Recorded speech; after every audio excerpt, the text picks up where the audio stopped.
Boa noite a todos. Que Jesus, nosso mestre, nosso amigo, esteja conosco, espalhe sobre nós suas bênçãos, de amor, de paz, de harmonia, e traga para nós a presença de Espíritos amigos, possam nos orientar, nos dar a intuição correta, para que essa noite seja uma noite de aprendizado e de estímulo na prática da doutrina espírita, que nada mais é do que o esclarecimento dos ensinamentos de Jesus em termos atualizados.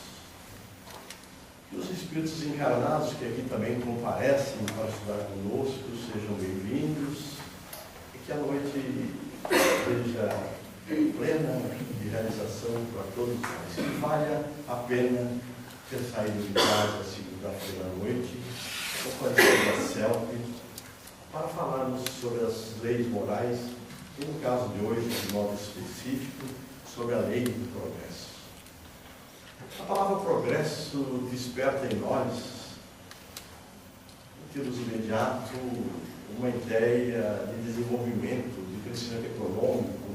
Pensamos em cidades, estados, países pujantes, países com economia forte. E é natural que a gente pense assim, porque nós ainda somos seres extremamente materializados. Embora saibamos que somos seres espirituais, espíritos numa roupagem humana, nós temos registros do nosso perispírito, das nossas tendências, das nossas inclinações, das nossas vontades, dos nossos desejos, e muitos deles nos levam à materialidade, ao apego a essas coisas materiais. É natural que assim seja, e a gente estudando, aprendendo e praticando, talvez consigamos equilibrar os valores da vida e encontrarmos a paz e a harmonia que tanto queremos, a felicidade que buscamos, pelo menos no nível que pudermos encontrar nesse plano terreno. O desenvolvimento econômico, embora não seja o cerne aqui do texto do Livro dos Espíritos, porque eu não sei se todos se sabem ou todos se lembram, a terceira parte do Livro dos Espíritos trata de 10 leis morais, 10 leis da natureza, leis de Deus, que devemos cumpri-la sob pena de sermos infelizes, por conta da questão 614, do nosso Livro dos Espíritos. Mas as leis morais foram ampliadas, foram complementadas, expandidas no Evangelho segundo o Espiritismo. São elas que dizem respeito à nossa vida diuturna, ao nosso agir em sociedade, à nossa lei do trabalho, do progresso científico. Todas elas, assim, fundamentais para a nossa aplicação. O conhecimento delas torna-se imprescindível para que a gente possa realmente seguir os ensinamentos de Jesus. E nós vamos descobrir que o conhecimento, mostrando-nos o que é, como é, nos ensina a agir. E aí nós vamos ver hoje que a preocupação aqui com a lei do progresso está mais focada no progresso intelectual e no progresso moral. Mas não descarta, por óbvio, o progresso material, o progresso da sociedade, das cidades, dos países, né? Porque eles são decorrentes e consequentes, portanto, do desenvolvimento que cada um de nós tivemos. Então nós temos possibilidades mil na Terra e devemos nos empenhar ao máximo para ajudarmos o progresso. E, embora a gente não vá se aprofundar muito nos aspectos econômicos, eu achei interessante trazer aqui, a título de curiosidade pelo menos, uma informação de que o professor Benjamin M. Friedman, professor de Economia Política da Universidade de Harvard, escreveu um livro publicando as suas pesquisas, suas ideias, e deu o título de Consequências Morais do Crescimento Econômico.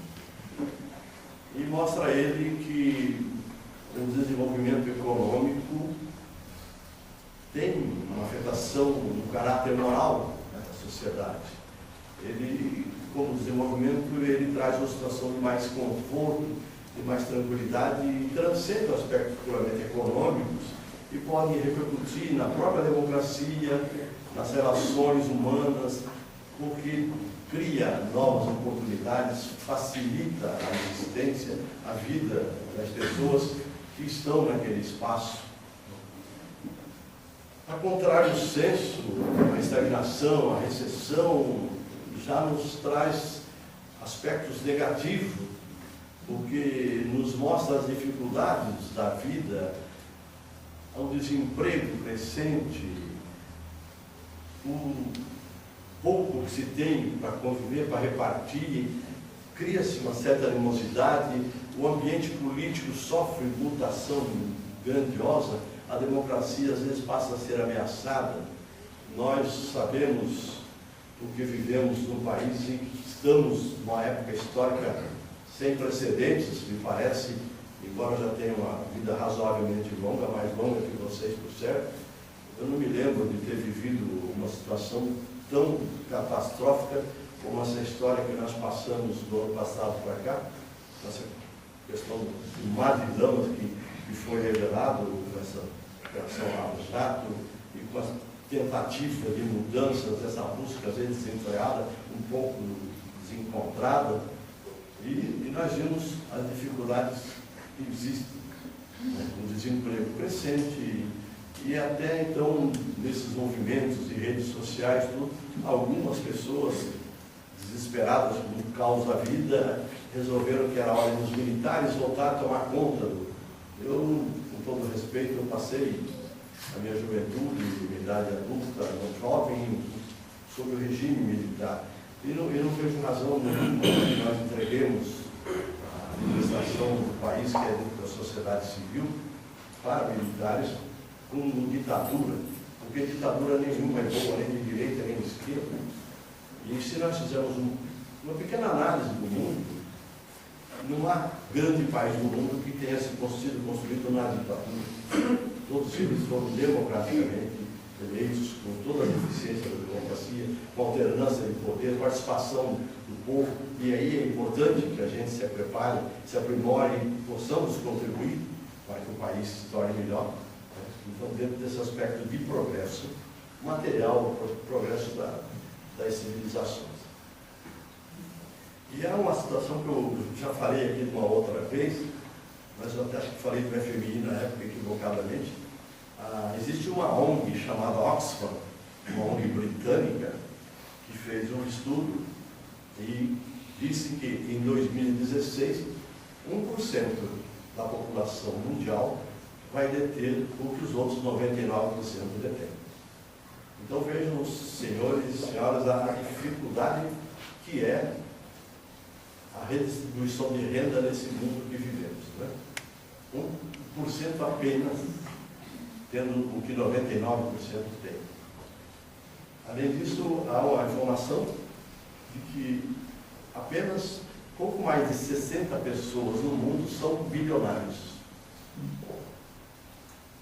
E também há um artigo da revista Forbes que nos conta também que 400 empresários ou homens de negócio e artistas, os 400 homens mais ricos dos Estados Unidos têm um patrimônio um pouquinho maior do que o PIB do Brasil.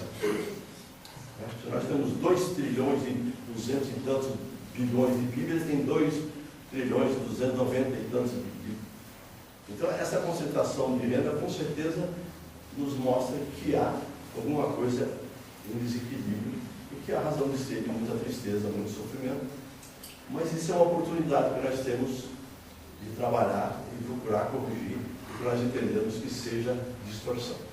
É o papel de todos nós e me parece que a gente vai conversar um pouco sobre isso e a doutrina espírita, espero, possa nos elucidar e nos dar o caminho adequado para nós participarmos ativamente, assertivamente, em busca de um mundo melhor.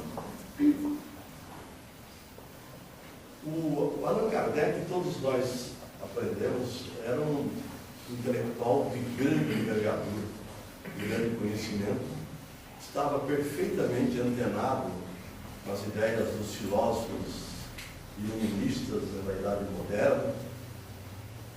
E aqui ele faz uma pergunta para iniciar o capítulo: se mundo natural e lei natural são a mesma coisa.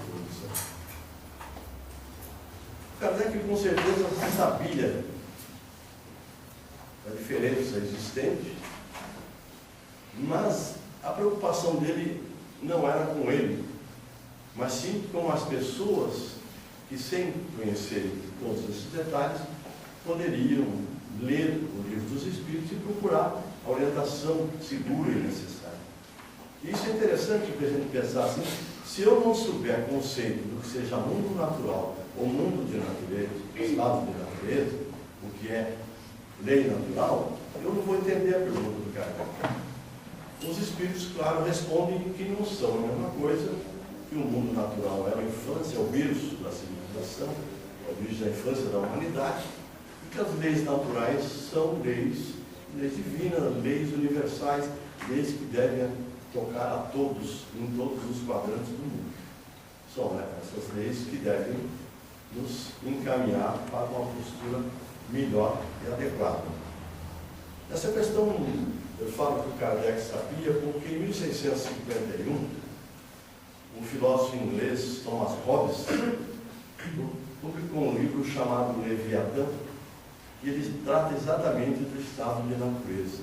O estado de natureza é um estado, ou no caso era, um estado em que as pessoas viviam do jeito que melhor lhe aprovessem, sem disciplina, sem ordem, sem hierarquia, cada um podendo fazer o que quisesse fazer, desde que tivesse força, astúcia para isso. Hobbes menciona que, nessa época, o que havia era um estado de guerra de todos contra todos.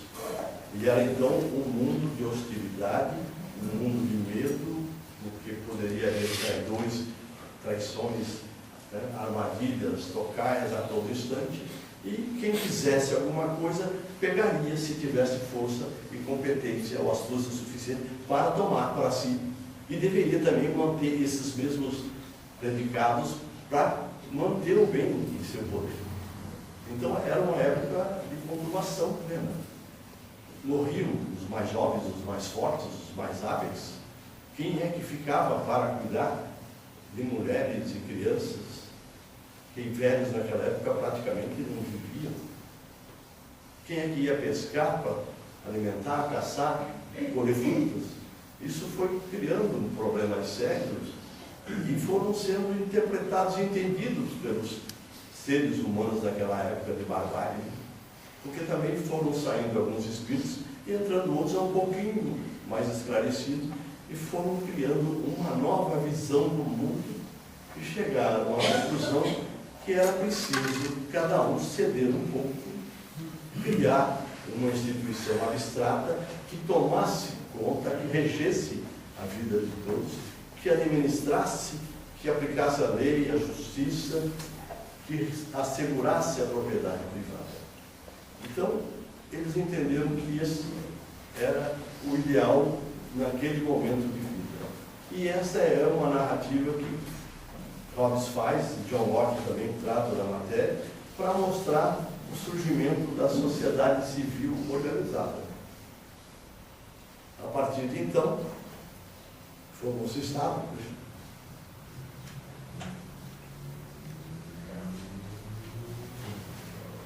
Esse é um castigo que eu sofro, porque quando eu era acadêmico, eu tinha um professor racismo, agradável, que eu chegava na sala, a zeladora já vinha atrás com um copo d'água.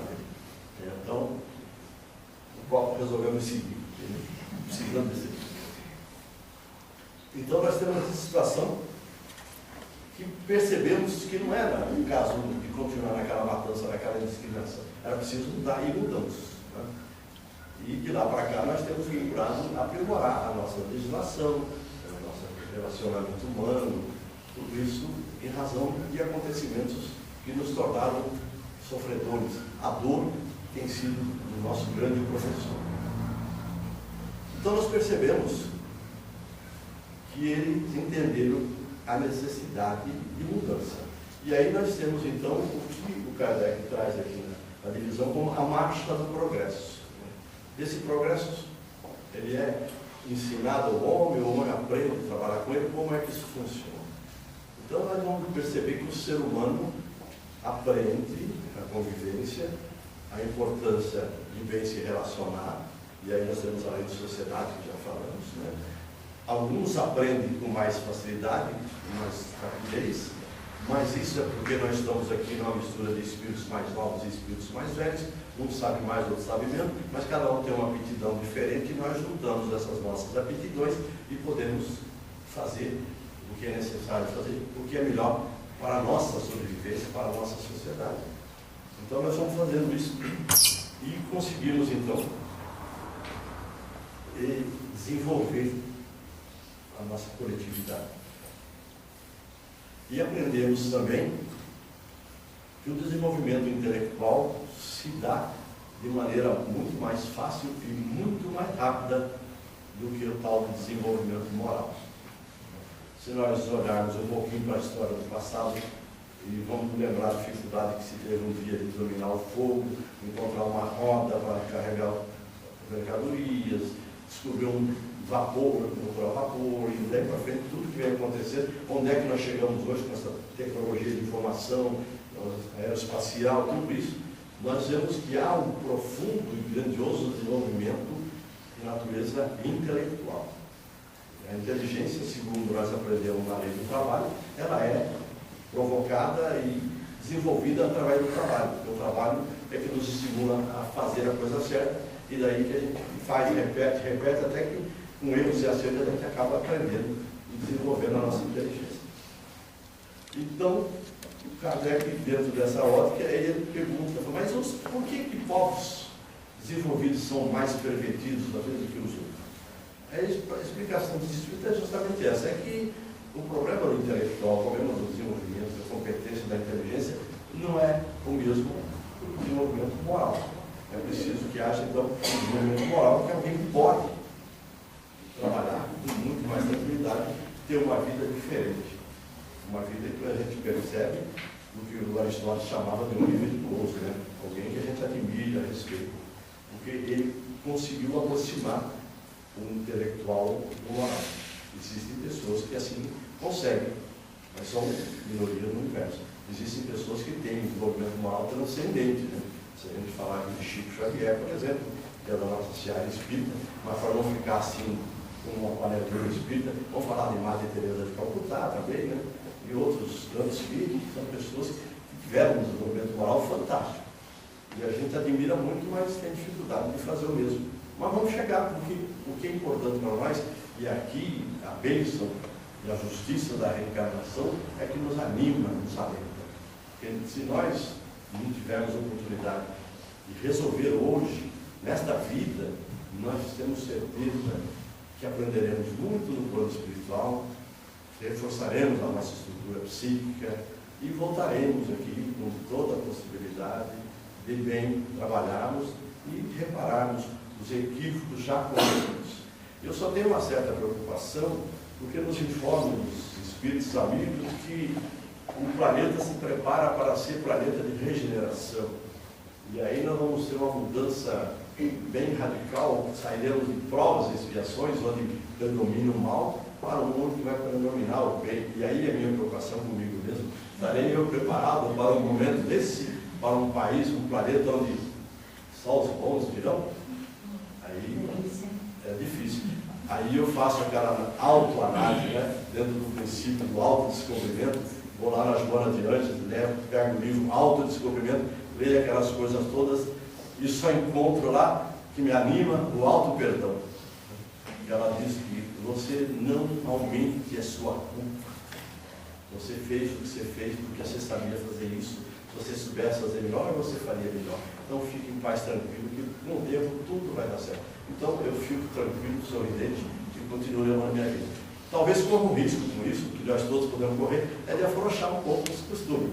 mas a gente sabe que é preciso trabalhar bem legal para desenvolver. Eu confesso a vocês todos aqui, e isso parece confissão de fé, uma coisa de prestar testemunho, mas que eu gostava muito da ideia de continuar na Terra, porque eu me sinto bem na Terra.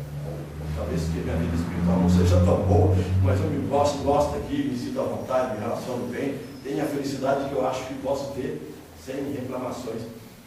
E um dia eu estava lendo o bate-papo do Além com o Silveira Sampaio, que era um espírito, que era um teatrólogo brasileiro, e ele disse que estava lá no plano espiritual muito contente, se divertindo, brincando, e que não tinha nada a ver, que andava na chuva, não se molhava, e que ele não tinha pressa de nada, porque Deus não tem pressa, a vida é eterna, então eu vou ficar aqui me divertindo enquanto eu puder. Eu pensava assim também, mas quando eu comecei a estudar essa doutrina, e descobri tudo isso, eu fiquei com uma pressa danada de melhorar e não ter que voltar, sabe? Mas eu sei que voltarei e a gente vai se encontrar aí, se Deus quiser, com outra roupagem, mas com as mesmas tendências, inclinações, um pouquinho melhor. Né? Então nós vamos seguir. Né? E o Kardec quer saber se o homem pode deter a marcha do progresso. Né? Os espíritos, eles podem atravancar um pouco, podem travar ali, mas deter ninguém vai deter, porque é uma lei de Deus, é uma lei natural, ela vai simplesmente seguir na frente, ela vai levar de roldão quem se opuser a ela. Né? E isso, mesmo de boa vontade, aqueles que acham que estão pensando certo e querem fazer alguma coisa que não é favorável, não tem problema, segundo eles são como uma pedra sobre a roda de um carro. O carro vai passar, vai ter uma dificuldade, vai dar uma levantada, mas vai passar. E a gente vai vendo que o progresso vai se instalando. E o progresso vai ser de forma lenta, né? Progressiva, que a natureza não dá saltos em dedo, porque nos dizem eles que quando a coisa está muito acomodada, se o povo não está desenvolvendo como devia ser, eles fazem um abalo físico ou um abalo espiritual, chacoalha ali a população toda para a gente tomar novo rumo. A gente pensa que não, às vezes a gente pensa que aquilo é o caos, mas é uma mudança enorme que acontece. Né? Se a gente lembrar do tsunami na Indonésia, no Japão, do terremoto no Haiti, e vulcão não sei onde, tudo isso provoca abalo, modifica a psicosfera, às vezes muita dor, muito sofrimento nisso tudo, mas é sempre uma sacudida para que as pessoas, como espíritos que somos, possamos nos entender melhor e nos encaminhar para o que é, o que nós devemos fazer. O Kardec pergunta assim sobre certo aspecto, com uma certa afirmação, coisa que nós aqui no Brasil talvez às vezes sentimos. E parece que, embora tenha progresso, está evoluindo, a perversidade está maior. Aí o Kardec fala assim, aqui pelo Caderno dos Espíritos, que não é bem assim não. Se você examinar o contexto, há uma melhora, né? Tá? Há uma evolução, há mais sensibilidade.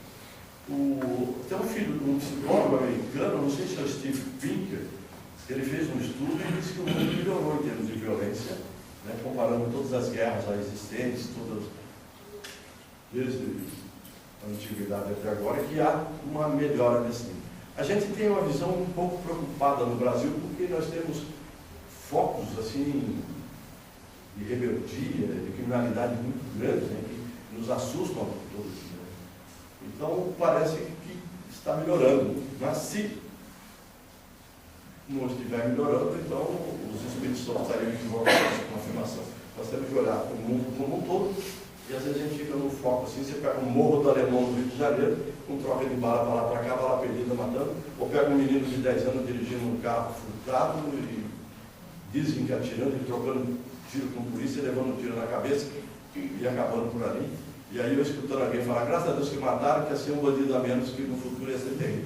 Aí eu fico em um estado de choque, né? Podendo tentar salvar, né? O Divaldo Franco fala, né? Que a gente tem esses pensamentos assim, meio tristões, assim, porque a gente não sabe amar ainda, né? E talvez quando a gente souber amar, a gente transmitindo amor possa ser mais interessante.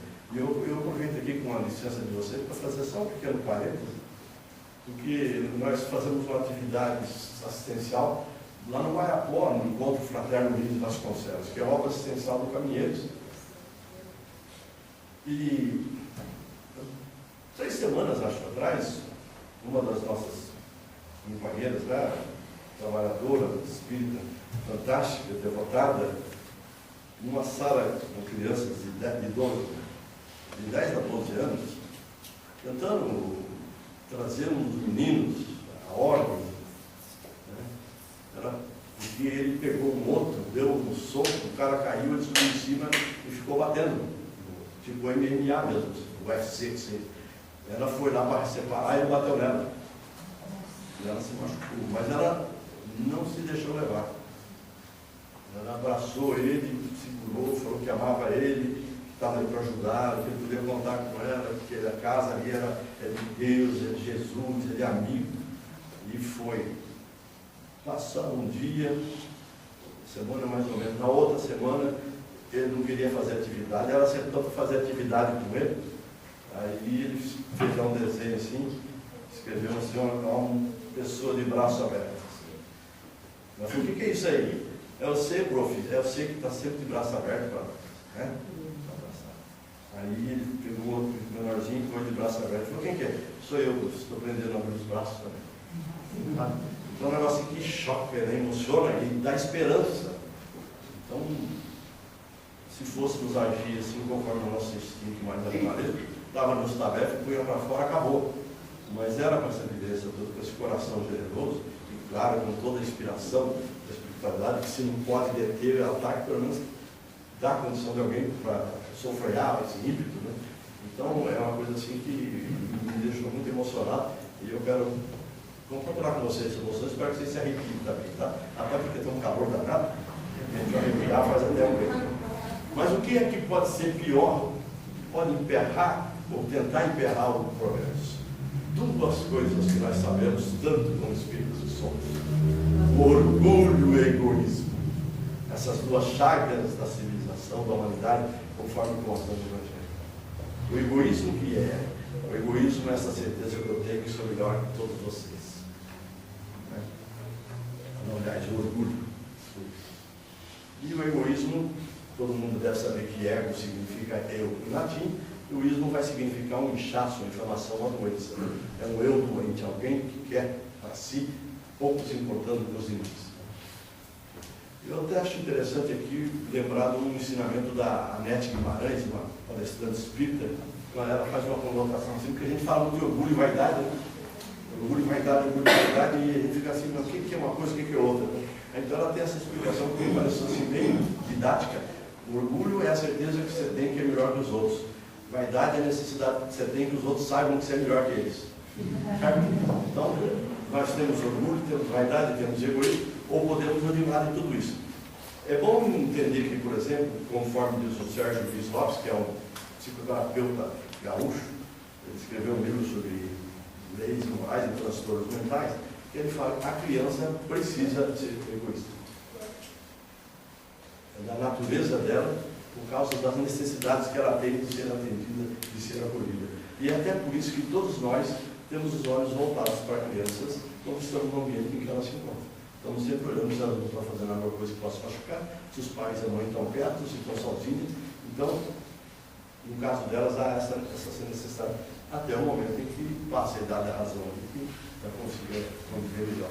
Mas sempre lembrando que é preciso educar com muita atenção, com muito cuidado, porque na juventude, na adolescência, as tendências e as inclinações antigas voltam, surgem com muita força, e aí quando a gente consegue perder, né, o filho, porque é um momento em que nós nos voltamos contra os nossos pais, que são caretas, quadrados, que não sabem nada, nós é que sabemos das coisas, e rompemos. Porque a gente quer encontrar espaço e não sabe. A gente deixou de ser criança, mas não é adulto, também perdido ali, né, no momento crítico ali. Mas depois a gente vai aprender com o tempo.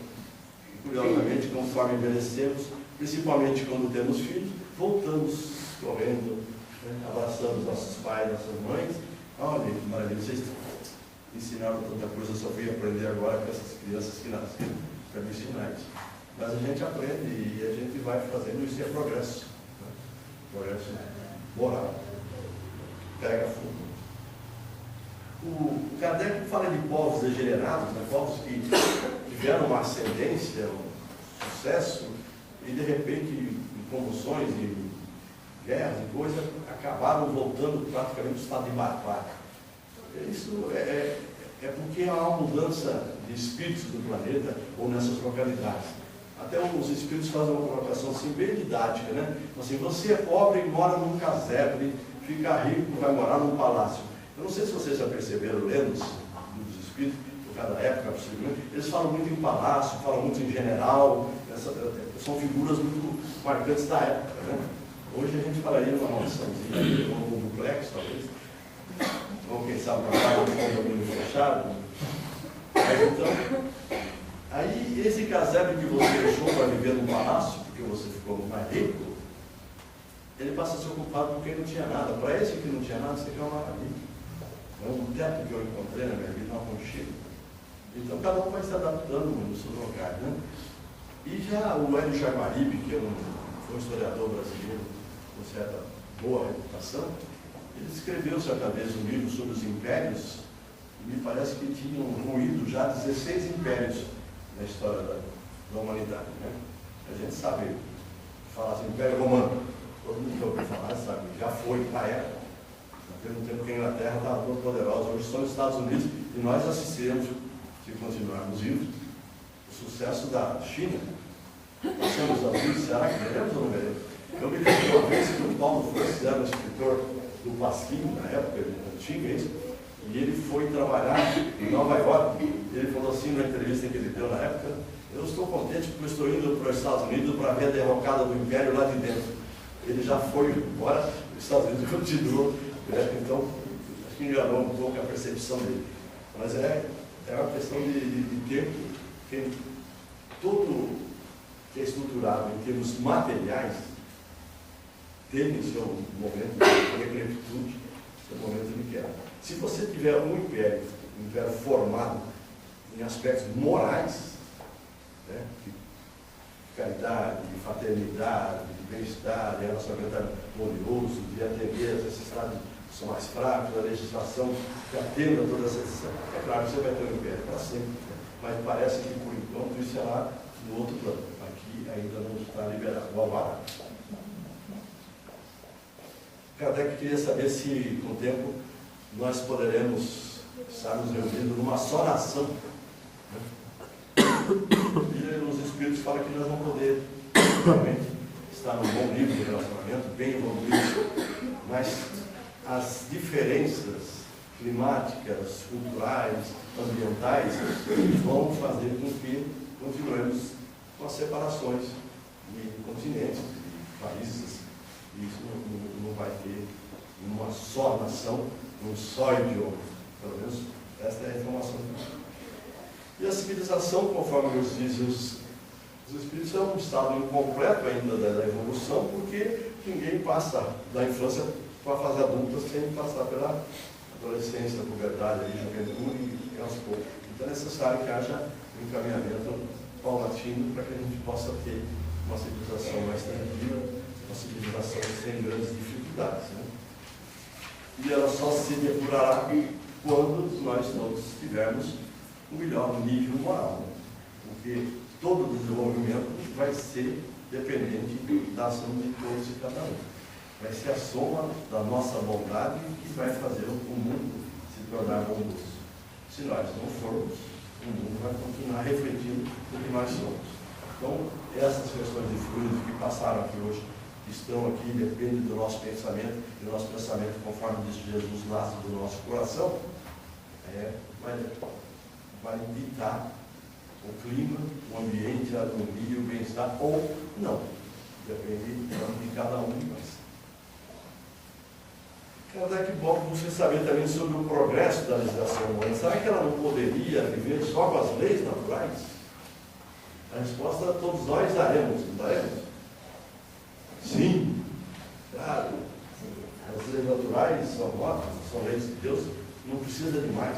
Aí a gente vai lembrar, por exemplo, de Moisés, desgostoso com aquele povo que ele transitava pelo deserto, buscando Canaã, a terra prometida, e que se perdia num monte de pecados. Ele subiu no Monte Sinai, foi como médium, recebeu a inspiração, a informação, trouxe os 10 mandamentos. Amar a Deus sobre todas as coisas, etc. Tal, próximo.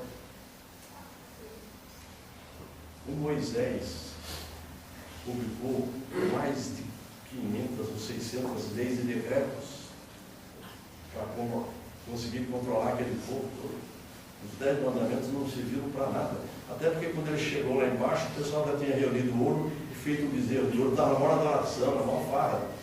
Então, é porque o ser humano tem comportamentos e necessidades diferentes que não é possível ainda que as leis morais tomem conta e sejam suficientes para reger a nossa vida. Então nós vamos fazendo lei de acordo com as nossas necessidades, de acordo com os nossos momentos, com as nossas possibilidades. E é graças, em todos os casos, a essa evolução que nós vamos tendo, que nós vamos sentindo, que um dia surge uma lei Maria da Penha. Todo mundo ouve falar, todo mundo conhece. Lamentável que tenha tido uma lei nesse sentido. Lamentável que homens tenham abusado da sua força para se vingar, para maltratar. Até Luiz Amorim quebrou 4 costelas semana passada, né, na repercussão ampla.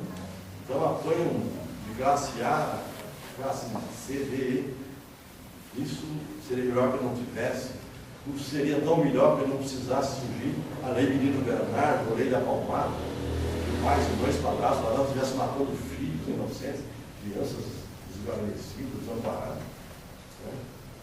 E não seria melhor que não tivesse um clamor grande de algumas instituições e organizações para que haja uma lei que puna o crime de homofobia, porque até hoje não há uma lei especial, e aí a classificação é pelo Código Penal Geral, que é delito de lesão corporal, ou se a ideia é que haja uma legislação mais rigorosa, com penas mais graves, para ver se desestimula a ação desses que tanto fazem. Porque se nós ficarmos ouvindo rádio, televisão, revista, toda semana nós encontraremos algum homossexual que foi morto, foi espancado, que é o que a gente faz. Então a legislação ela está imbricada no nosso modo de ser. Tenta atender às nossas necessidades. Em princípio, a ideia delas é canalizar as nossas energias, as nossas atenções para o que há de bom e melhor. Essa é a intenção da legislação como princípio, né? Porque no mundo existem 2 sistemas, no mundo ocidental que nós conhecemos agora, né? 2 sistemas de legislação. Um que é originário da influência da Grécia e de Roma, né? Que é o direito escrito, justiça do Brasil, que nós temos lei, e outro que é o anglo-saxão, né? E a Inglaterra, os Estados Unidos, que é de acordo com os costumes da sociedade. Então vão surgindo os casos, vão sendo resolvidos, criar um precedente jurisprudencial, se surgir outra coisa semelhante, é o que vai ser aplicado. Então eles constroem. O nosso já está construído em termos abstratos previamente. Lá vai se construir depois do fato concreto. E Kardec quer saber se é necessária essa severidade das leis penais.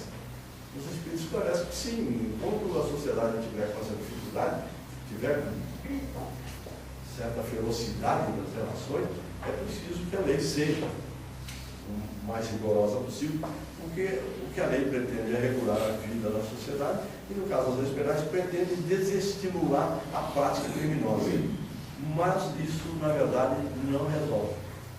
Porque nem a pena de morte, que muitos apregou como solução miraculosa para os grandes problemas do Brasil, seria suficiente.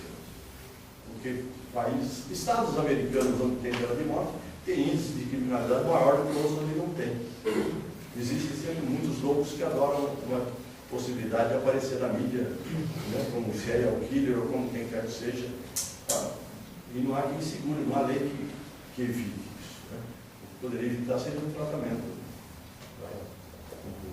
E melhor de tudo, se pudesse desenvolver a postura ética, né, essa postura moral, que é o ideal. E nós todos trazemos em nós, e desde cedo aprendemos, a ideia de fazermos o bem, de sermos pessoas de bem. Nós todos ensinamos os nossos filhos, porque fomos ensinados por nossos pais, que devemos ser homens honestos, mulheres honestas, pessoas que façam o bem sem olhar a quem, Nós precisamos ver se nós vamos realmente conseguir isso. Porque no caminho, quando a gente vê uma operação Lava Jato, vê o mundo político brasileiro, a gente vê que muito fica no discurso, na prática passa a ser outra. E isso é muito ruim, porque cria um desânimo, um desalento, um descrédito, e as pessoas não podem se perder, podem ser levadas, porque muitas pessoas dessas fases de conturbação adoram a ideia de ter um salvador da pátria. E isso não é bom para ninguém. Nem para o salvador da pátria, que não vai salvar, e nem para o povo que não tem uma perspicácia, um conhecimento melhor para fazer melhor. Nós temos, por exemplo, em termos políticos, que votar em políticos que sejam mais condizentes com o nosso eu. Não precisa ser espírita, não precisa ser católico, não importa, pode ser ateu, para nós, mas seja uma pessoa honesta, uma pessoa que mostrou já o que veio, o que está na sociedade. E eu falo assim, ateu, embora isso não soe muito bem dentro do templo, né? Eu tive amigos ateus assim fantásticos, honestíssimos, né? Mas talvez podemos ficar com os espíritos maravilhosos que temos, né?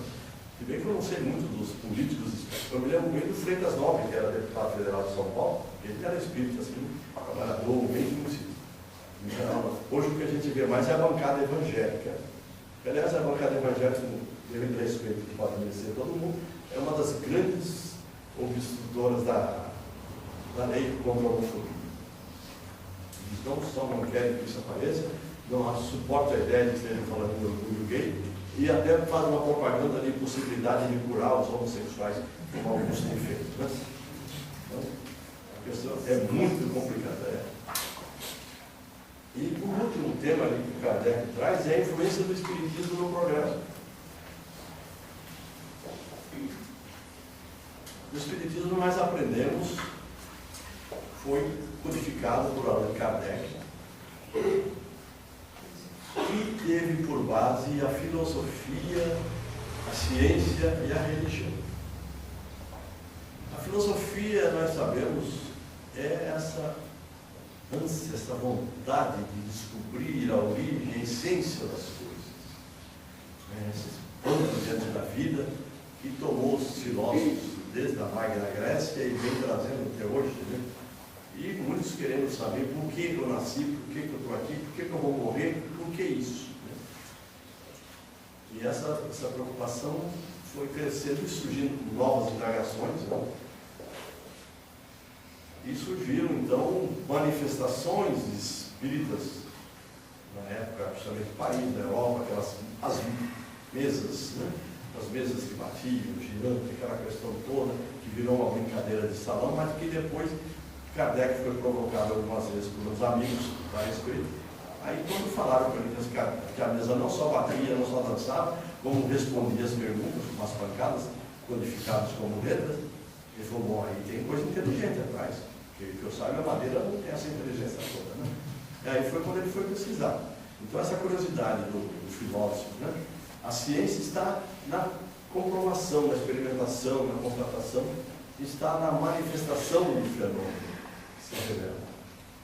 Acontece hoje, aquela fala, a identificação: eu sou fulano, já vivi aí, eu morri ali, morri no dia tal. E pode se procurar, vai pesquisar, encontra, né? Ou em outros casos, materialização de espíritos através do ectoplasma de médiuns, né? Estavam ali, bem se mostra. Ou às vezes apareciam fotografias. Então, na época, precisou de conturbar-se bastante coisa. Hoje, até as pessoas falam: não vamos fazer de novo isso. E até aqui o Kardec pergunta: não vamos fazer um negócio, não tem jeito aí de fazer um negócio assim vibrante, cheio de impacto, que eles todo mundo vai acreditar? Fala: que isso, Kardec? Jesus esteve aí, cara, andou no meio de vocês, fez tudo o que fez, mataram ele. Vai ser no dia a dia,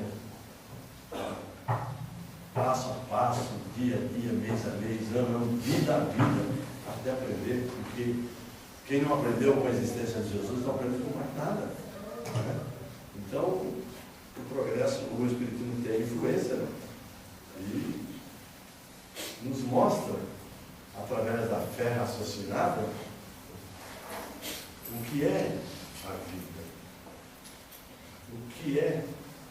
o agir sereno, o agir seguro.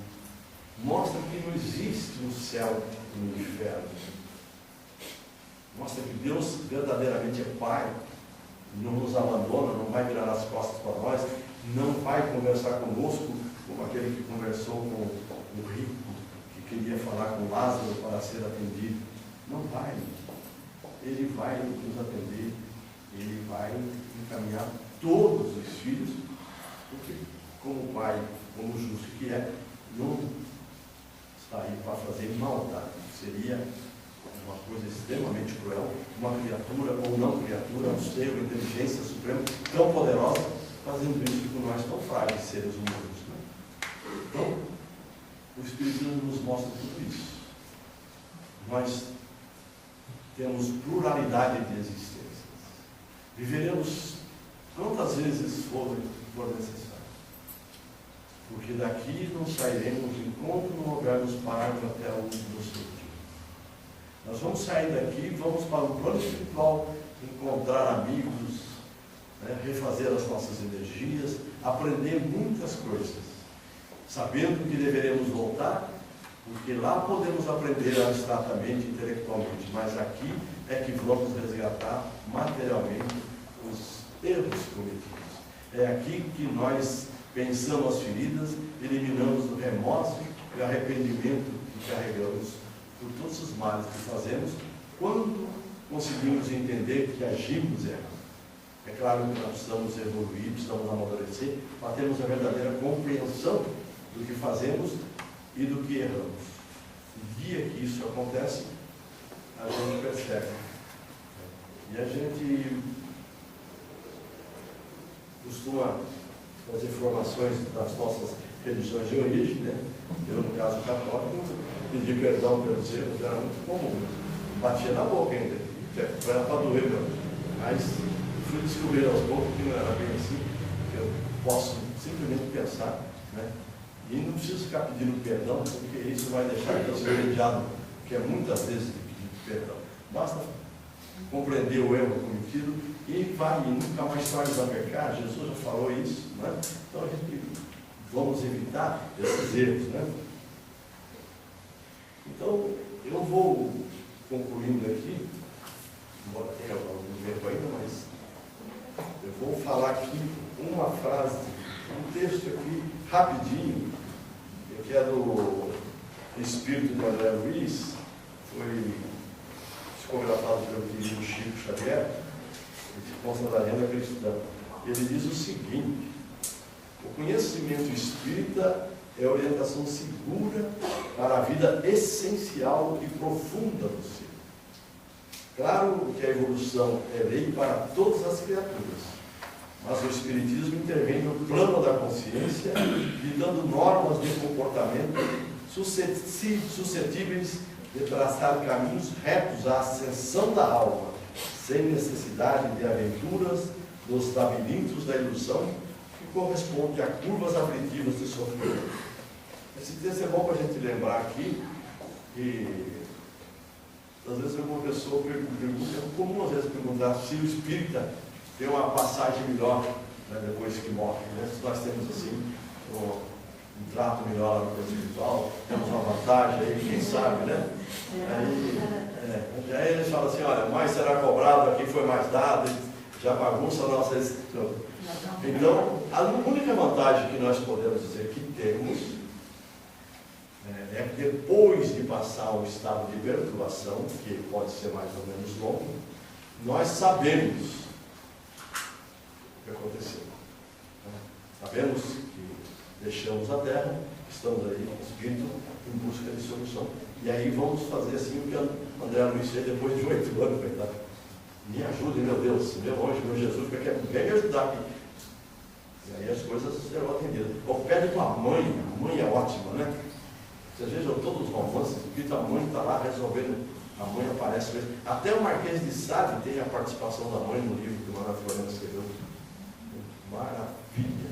É quando fala, mãe, pai, ninguém fala.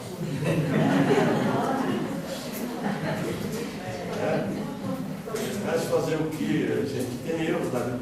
A única coisa que me dá nos emociona saber que nós somos iguais. Esse negócio de sexo só aqui na Terra. Lá nós somos todos espíritos iguais, sem esse negócio, sem bagunçar.